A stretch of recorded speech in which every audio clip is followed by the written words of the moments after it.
Last week, we looked at the UCB algorithm, which is the frequentist algorithm for the multi-arm bandit problem. This week, we are going to look at a Bayesian algorithm known as Thompson sampling. So let me begin by sharing my screen with you.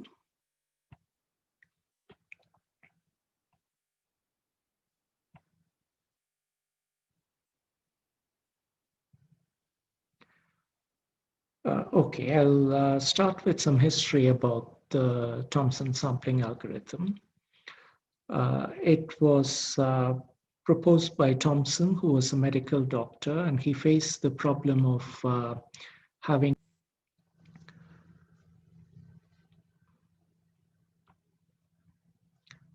I seem to have lost connectivity there for a moment, so let me carry on. Let me restart screen sharing.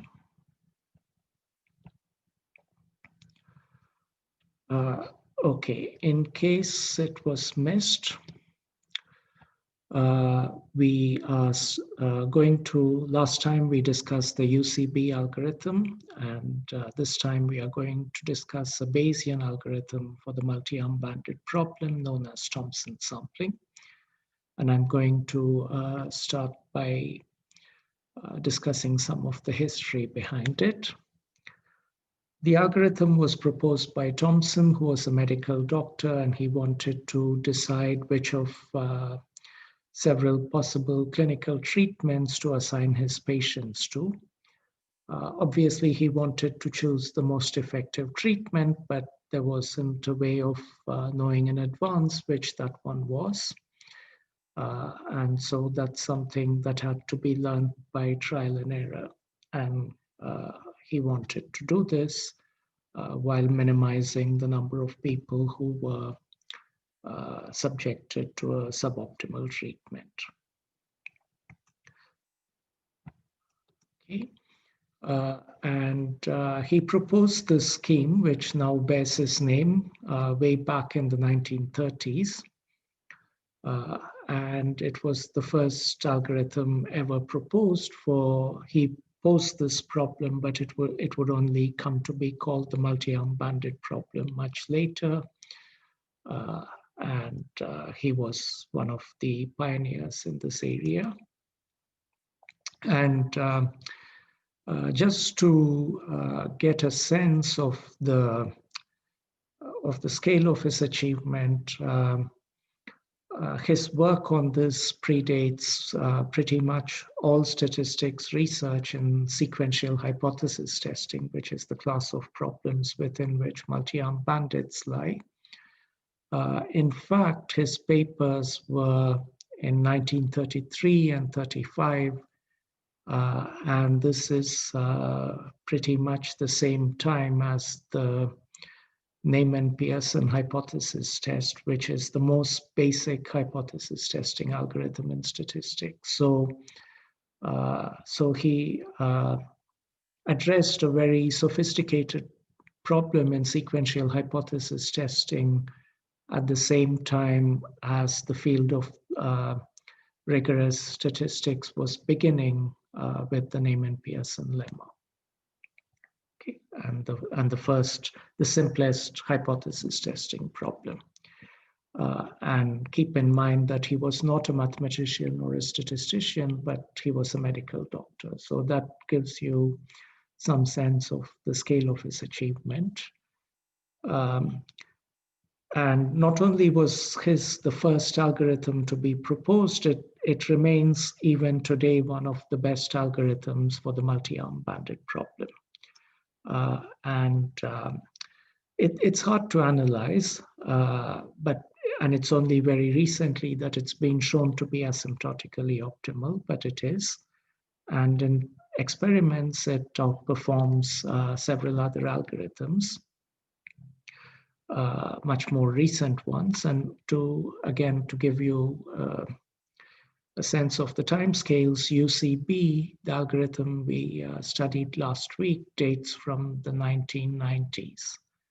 And Thompson sampling was proposed 6 decades earlier and is as good. Okay, so that's a bit of history about it. So let me describe the algorithm informally now, and we'll come to a formal description much later. So we are going to study it in the setting of independent Bernoulli arms, and this was also the one studied by Thompson. He had to assign patients to clinical trials, and there were two outcomes. The patient recovered or the patient did not recover. So it was 0 or 1, so it was a Bernoulli setting. And then the different treatments have different probabilities of a successful outcome. So mu1 through mu_k denote the success probability on the different terms, and these are unknown. The approach Thompson proposed was the following. So he said, let's start with a prior distribution for these unknown parameters. So we are uncertain about them, and we express our uncertainty in the form of a probability distribution. This is the Bayesian approach for handling epistemic uncertainty about what we know. Okay. So given this prior distribution, we can sample the parameters from this prior, and let's call these samples mu1 hat through mu_k hat. Based on these samples, we decide which arm to play. So we play the arm with the highest sample value. So if mu hat 3 happens to be the biggest of these, then we play arm 3. And having played that arm, we observe the reward on arm 3, which might be a 0 or a 1. And based on that reward, we can update the prior. So we can compute the posterior distribution. So that's what we do. Okay, and having computed the posterior distribution in one round, that's what we use as the prior in the next round. So this is the natural thing to do. Okay, good. So that's the idea behind the algorithm. It's extremely simple, it's natural, and what may be surprising is that it's extremely effective. Okay, but to make this precise, we have to say how the prior should be chosen. So that's the first question. So how should we choose the prior at the start of the first round, which will determine how the rest of the algorithm proceeds. It turns out that a good choice of prior is the beta distribution for reasons that will become clear later. Before discussing those reasons, I have to tell you what the beta distribution is. And in order to introduce that, I'm going to start with the gamma distribution because the two things are closely related. And hopefully many of you are already familiar with the gamma distribution. So let's recall that. We say that a random variable x has a gamma distribution. So a gamma distribution is described by two parameters, a shape parameter alpha and a scale parameter lambda, both of which have to be positive. And we say x has a gamma distribution with shape parameter alpha and scale parameter lambda if it has the following density. Okay, so the density is,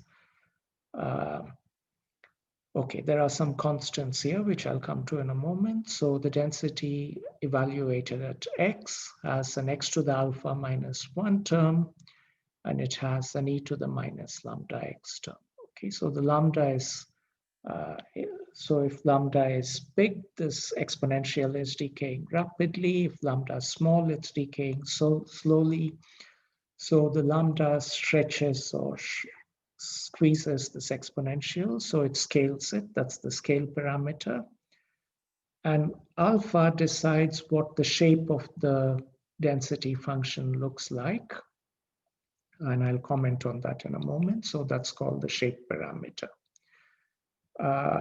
And okay, so lambda should multiply x both here and here. That's why we are writing in this way. And this quantity here, capital gamma, is called the gamma function or the gamma integral. So gamma of alpha is chosen in such a way as to make this a probability density. So to ensure that it integrates to 1, if you integrate it over its range, which is not to infinity. Okay. So a gamma random variable is non-negative if the density is supported on positive or non-negative x. This is the density. And the scale, this normalization constant is the gamma integral, which is defined in this way. Okay, so a comment. Now, alpha can be any positive parameter, but if it is integer valued, then there is a very simple and explicit interpretation of this. Specifically, if alpha equals 1, this becomes x to the 0. This drops off. The density is just lambda e to the minus lambda x. And you recognize that as the density of an exponential random variable. Okay. So alpha equals 1 corresponds to an exponential. And if alpha is some other natural number, then it's the sum of alpha IID exponentials with parameter lambda, which is the scale parameter. So if alpha is 1, you know the density of the exponential decays exponentially. If alpha is bigger than 1, then it goes up at 0 and then comes back down. So it has a peak not at 0, but at some strictly positive real number. So it has a shape which is a bit more concentrated around some central value. And if alpha is very, very big, that becomes sharper and sharper. And with a suitable rescaling, it looks like a normal distribution. Okay, so that's the gamma distribution.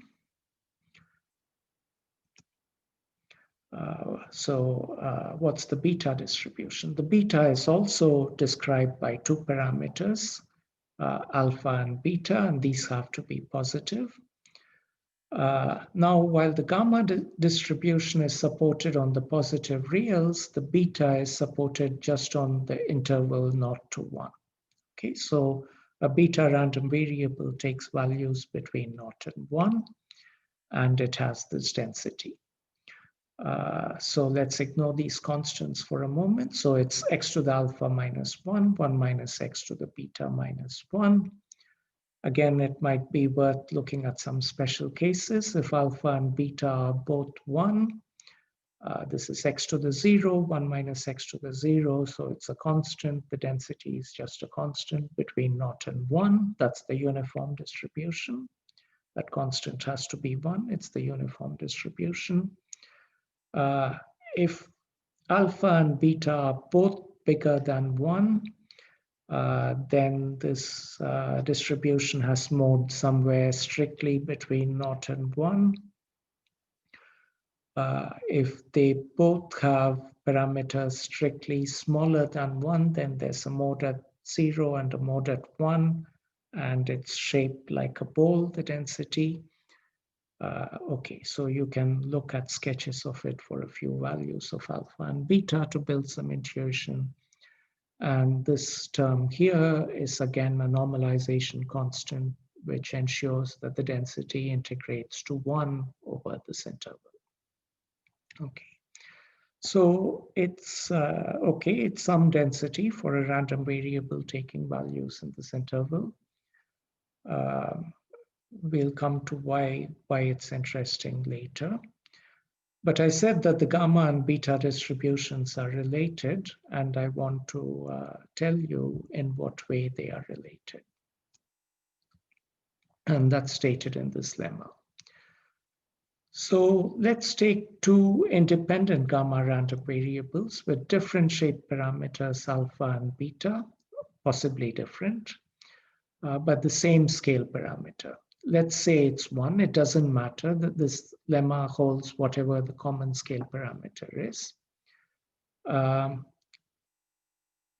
then given these two independent gammas, let's define V to be x divided by the sum of the two. The lemma claims that V has a beta distribution with parameters alpha and beta, where alpha is the shape parameter of x and beta is the shape parameter of y. Okay. So take a moment to make sure that you understand the statement of this lemma clearly. We'll come back to the proof later. In order to prove this lemma, you need to know how to compute the distribution. So what we have here is a function of the two random variables x and y. And given the joint density or the joint distribution of these two random variables, you should know how to calculate the density of this other random variable y. So what we are going to do first is review how we do that. You might have seen this in first year probability. Hopefully you should have seen this, but many people have forgotten it and also may only have seen this for univariate distributions rather than joint distributions. So we are going to spend the rest of this lecture reviewing how to calculate densities for functions of random variables as a first step to proving this lemma. Okay. Okay, so to build up intuition, we'll start with the simplest case, which is the discrete case. So think of a very concrete example of rolling a fair die. I'm going to denote by capital omega the sample space for this experiment, which is the numbers 1 through 6. And the probability distribution I put on the sample space is uniform. It's 1/6 for every possible outcome because this is a fair die. And now let's define some random variables on this probability space. So we'll start with x of omega just being omega. And then let's calculate the mass function for this discrete random variable.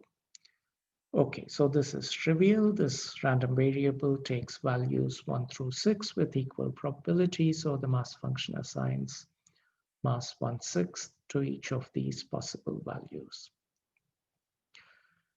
Now let's consider a function of x. So y equals x squared. So y is also a random variable, meaning it's a function on the probability space, which is the composition of the function x and the function x squared.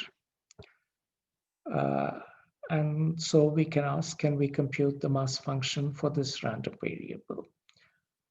We can do it from scratch, or we can do it from the mass function for x. In this case, these two things are basically the same thing. And it's easy to do this calculation. Okay, so what are the possible values y can take? It's 1, 4, 9, 16, 25, 36. And each of them is equally likely with probability 1/6. Y takes the value 4 if x takes the value 2, and so on. Okay. All that is trivial, but it's a starting point for intuition. So a slightly more difficult case. So what if we take z as x minus 2 whole squared? Can we calculate its mass function? Looks quite similar. So what's the difference? The difference is that two different values of x. So here, each value of x got mapped to a different value of y. But in this case, x equals 1 and x equals 3 both get mapped to z equals 1, right? So what is the implication of that? So what does that do to the mass function of z? So what it says is that the probability that z takes the value 1 is 2/6 because Z takes the value 1 whenever X takes either the value 1 or the value 3, and they each contribute a sixth, and they add up. And the other possible values each come from one single value of X, so they each have probability 1/6. Okay, still completely straightforward. So where am I going with this? Good, let's move on to the continuous case. And the principle is the same, but we are going to see that there's a bit of a subtlety. So let's start now with the uniform random variable on the interval 0, 1. Okay, so that's X. And let's define the random variable Y to be 2 times X.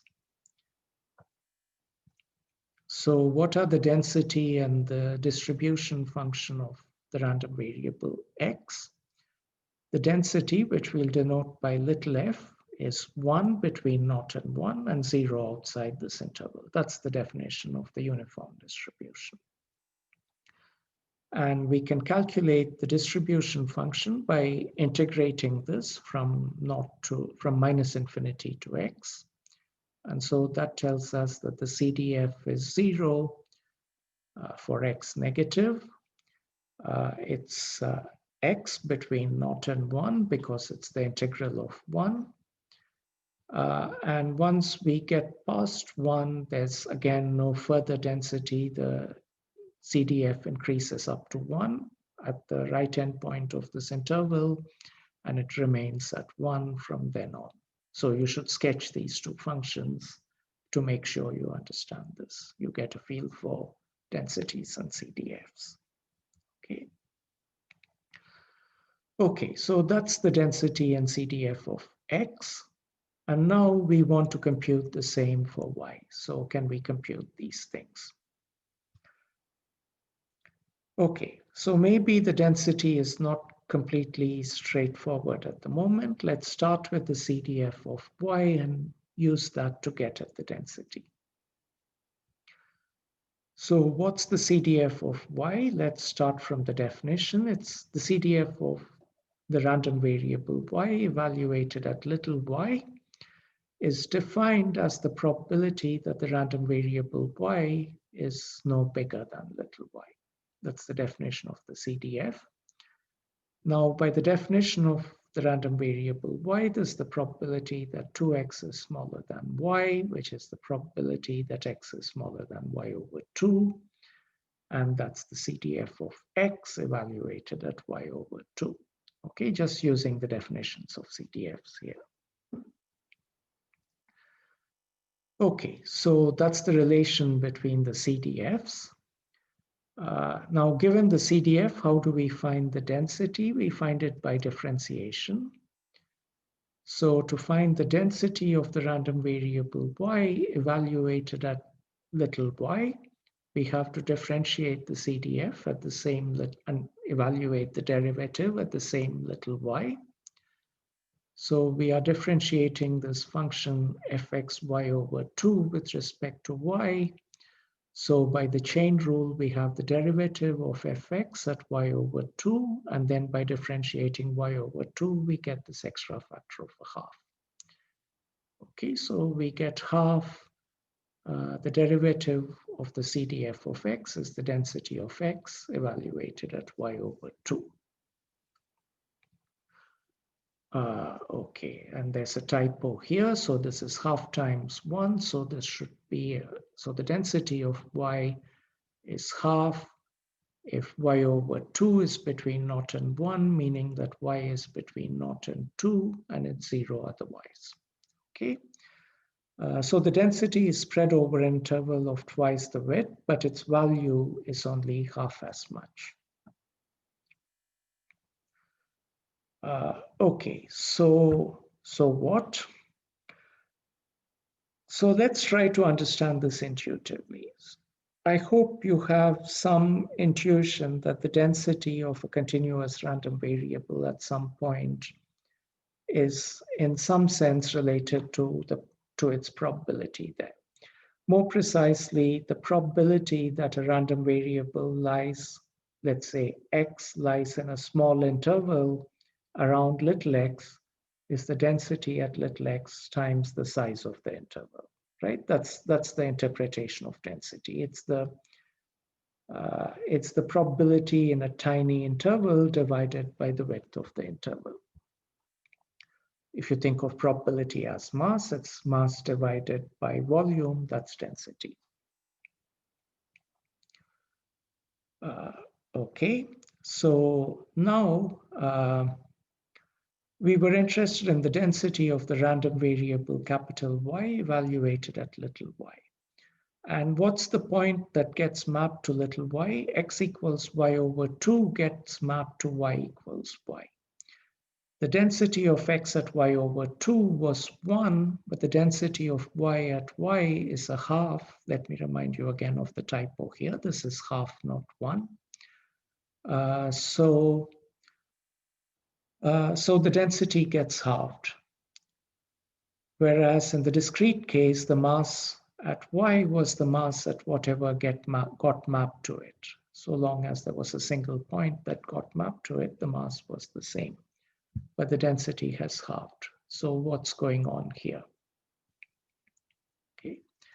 So where is this factor of half coming from? Okay, it's coming from the fact that the size of intervals changes. So the interval from x to x plus dx is mapped. When you go from x to y, it's mapped to the interval 2 times x plus 2 times dx. Okay. So the mass in this interval gets mapped to the mass of the random variable x in this interval is mapped to the mass of the random variable y in this different interval. But this interval is twice as big, so the same mass corresponds to half the density, and that's where the factor of half comes from. Okay, so it's important you get the intuition of that. It's simple, but it's good to be absolutely clear about it. Okay, so if you've understood it in this simple example, then we can go to more complicated examples. Okay, so the next example we are going to look at is not the function y equals 2x, but y equals gx for an arbitrary, strictly increasing function. And we'll see quite soon why I have imposed this restriction. So g is arbitrary except for the fact that it's strictly increasing. So what does that give us? This tells us that if g is strictly increasing, that says that if x1 is smaller than x2, g of x1 is smaller than g of x2. So g is a one-to-one function. It doesn't map two different things to the same thing. G might map the real numbers to all of the real numbers or a subset of them. It doesn't matter. But because it's one-to-one, it is invertible on its range. So if you restrict, so G inverse is defined not on R, but only on the range of G, the image of G. But from the image of G, it maps to R.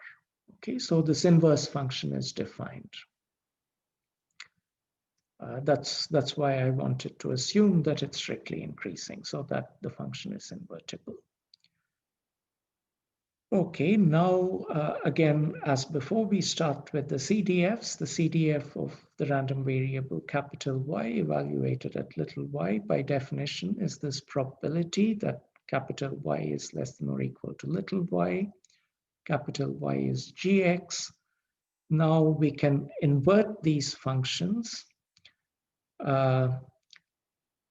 And if G is increasing, so is G inverse. You can check that. And applying G inverse on both sides preserves this inequality because G inverse is a strictly increasing function.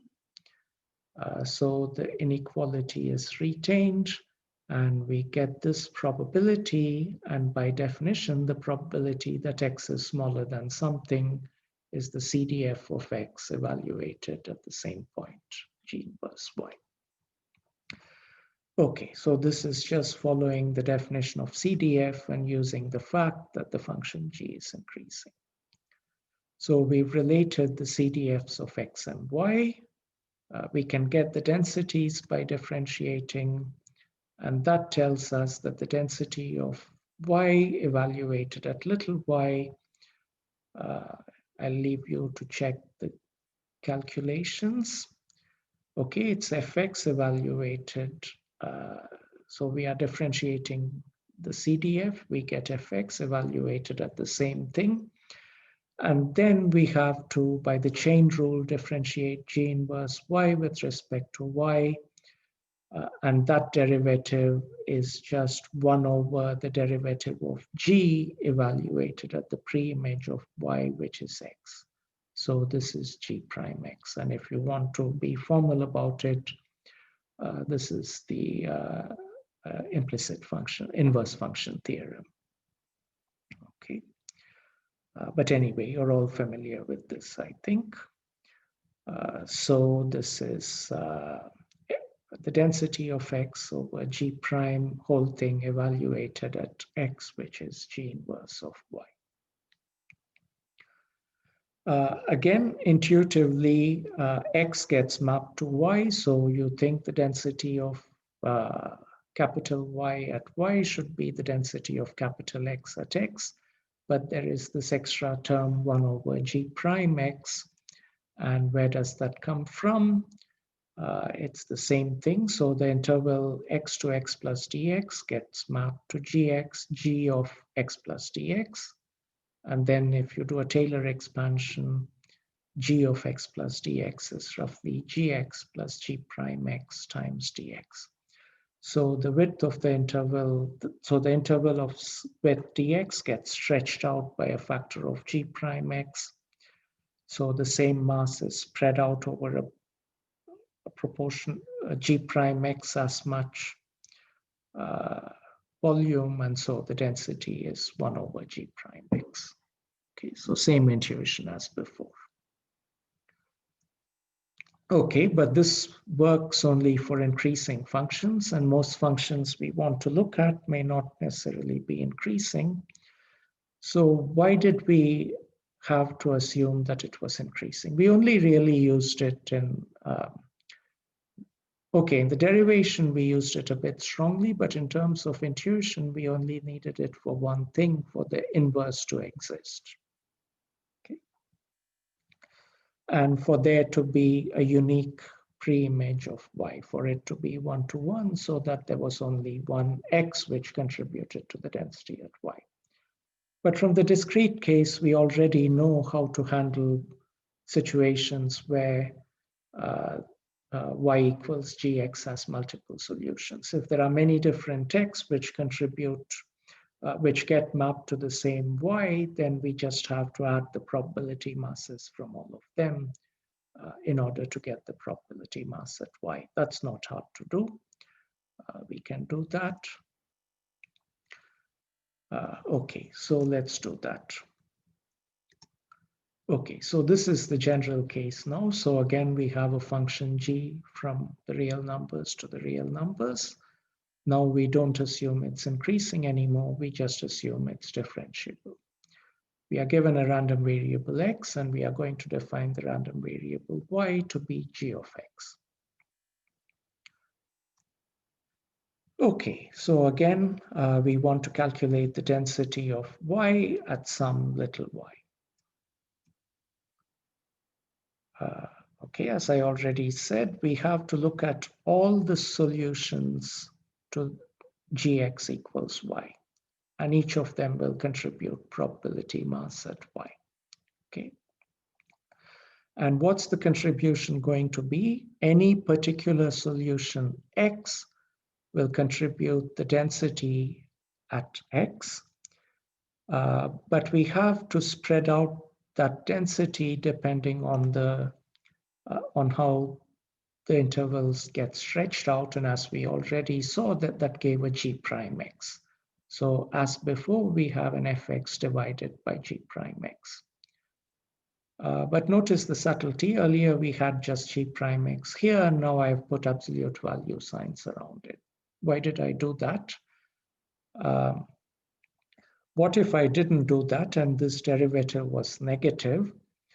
It would say that densities always have to be positive, but what this would say is that X is contributing negative probability to Y, and that clearly cannot happen. Probabilities cannot be negative. So what's going on? What happens if G prime X is negative is it's saying that G is locally decreasing around there. And what happens is that instead of an interval of the form x plus dx getting mapped to y plus dy, the direction of the interval is flipped. So it's actually x minus dx to x, which gets mapped here. And okay, the points are getting mapped in the opposite direction, but we don't really care about that. We only care about the widths of the intervals. And as a result, we should only keep track of the absolute value. Okay, the orientation of the intervals doesn't matter. It's only the widths that matter.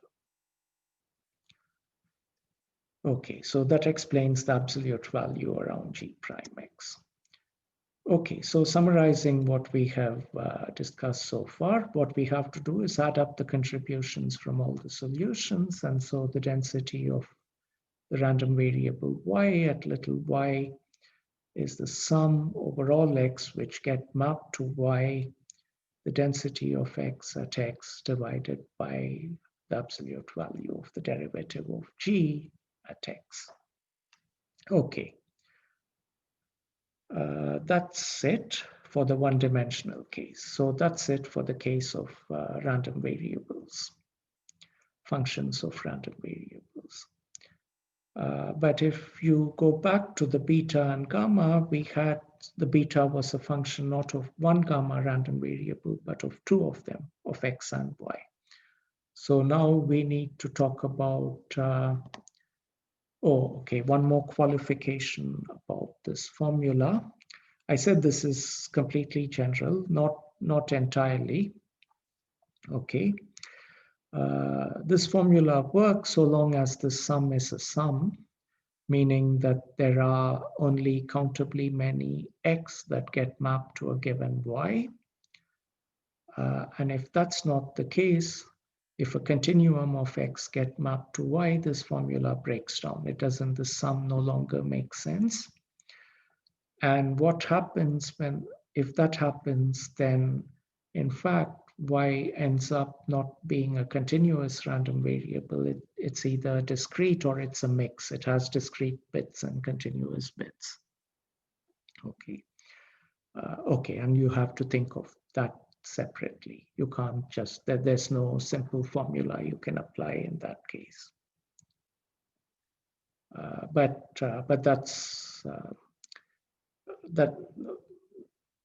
that's not typical. So for most functions G that we look at, there will be one or two or a few solutions to this. There won't be a continuum of solutions. So typically we don't need to worry about this. Okay, but anyway, so that completes the discussion of the one-dimensional case, and now we'll move on to joint distributions and random vectors. So now we have a collection of d distinct real random variables, which together can be represented as a d-dimensional vector, which I'll call capital boldface X, and the joint density I'll denote by F subscript boldface X. Okay, so I don't know how clear the boldface is, but you should read the subscript as being in boldface. So here it's clearer. So X is this vector. We'll always use boldface for vectors. And now let G be some function which maps d-dimensional Euclidean space to itself. and y is going to be our new random vector, which is a function of the random vector x. So it's going to be g of x. And as before, we are going to assume g is differentiable. And if we are given the joint density of x, we want to calculate the joint density of y. So that's the question. Okay, so can we compute the joint density of the random vector y given that for x and the function g? Okay, so let's suppose that g is differentiable, and we are going to denote the derivative of g at x by j sub g for Jacobian. So that's the Jacobian or derivative of g at x. And let me remind you, in case you've forgotten, what that means, or more generally, what it means to differentiate a function from Rn to Rn. Okay, so such a function is said to be differentiable at a point x in Rn if there's a linear map A also from Rn to Rm such that the following is true. So if you pick y, which is close to x, we are going to take a limit as y tends to x. If you evaluate g at y and at x, and you take the difference, this difference is approximately the linear map A applied to the difference y minus x. Okay, so you're evaluating g at x, you are evaluating g at y.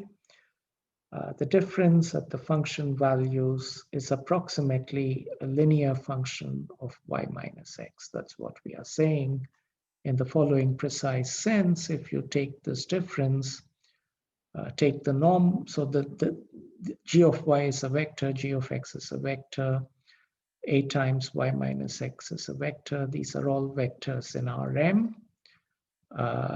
And so is the difference. You take this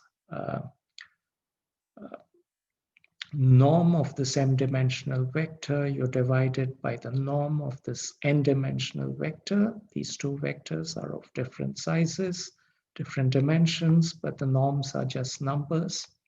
You can divide, and this ratio should go to 0 as y goes to x. In other words, okay, so this is the definition. More intuitively, this is saying that you have this first order Taylor expansion of g around x, so that close to x, gy just looks like gx plus a times y minus x. It looks like a first order Taylor expansion. That's what it's saying. Okay, and if such a linear map exists, then that's called the derivative of g at x. Okay, and then we all know that linear maps are usually represented by matrices. Of course, the matrix representation depends on the choice of bases, but given a choice of bases, you have a matrix representation and so on. And if you work in the standard basis, then how do you calculate this? That's what you often want to know. The derivative matrix is the matrix of all the partial derivatives. So that's how you probably learned to compute this long before you learned this formal definition. But okay, ideally, and not just ideally, really what you should do is you should check that this limit exists and is 0 before, and then you can go ahead and use the formula of calculating partial derivatives and setting A to be the matrix of partial derivatives. Okay, so that's a quick recap of differentiation, which hopefully you're all already familiar with. So that's the Jacobian is the matrix of partial derivatives. Okay, so we have a random vector x, and we define y to be this function g of x. X and y are both d-dimensional. That has to be true, otherwise this formula doesn't work. You can't change dimensions. Okay, and this random vector, the density of this random vector evaluated at y is very similar to the one-dimensional case. You have the sum over all solutions of gx equals y. So you look at contributions from everything that gets mapped to y. And the contribution coming from one such x is the density at x evaluated by the absolute value now of the determinant of this Jacobian matrix or Jacobian linear map. Okay, so you compute the determinant of this matrix and take the absolute value, and you have to divide by that. And in the one-dimensional case, the Jacobian is just the derivative g prime x. The determinant of a number is just that number, and so you get you recover the formula for the one-dimensional case. And the intuition behind this expression is pretty much exactly the same as in the one-dimensional case. So what we are saying is that if x gets mapped to y by g, then in a small neighborhood around g, even though g is a nonlinear function, locally it looks linear. And by Taylor expansion, it looks like gx plus this derivative matrix times x prime minus x. Okay, so you can approximate the nonlinear function g by this linear function. So this is y plus this extra bit. So if we are taking a tiny cube around x, then a linear map maps a cube into a square into a parallelogram, or a cube into a parallelepiped, which is the analog. And so what we have to keep track of is how is the volume of this parallelepiped related to the volume of the cube that got mapped into it. And the ratio of the volumes is given by the determinant of this linear map. That's true for linear maps. And we are approximating nonlinear maps locally by linear maps. So the ratio of volumes comes from this absolute value of the determinant. Okay, and so it's exactly the same intuition.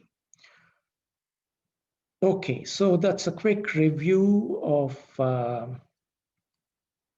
of transformations of random variables. Maybe this was all familiar, but if not, it's useful. It's absolutely useful to know this.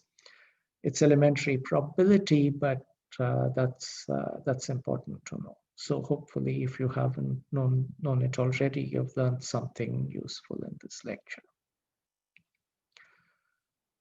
Okay, I'm going to stop here. Next time, we are going to use this formula to calculate the density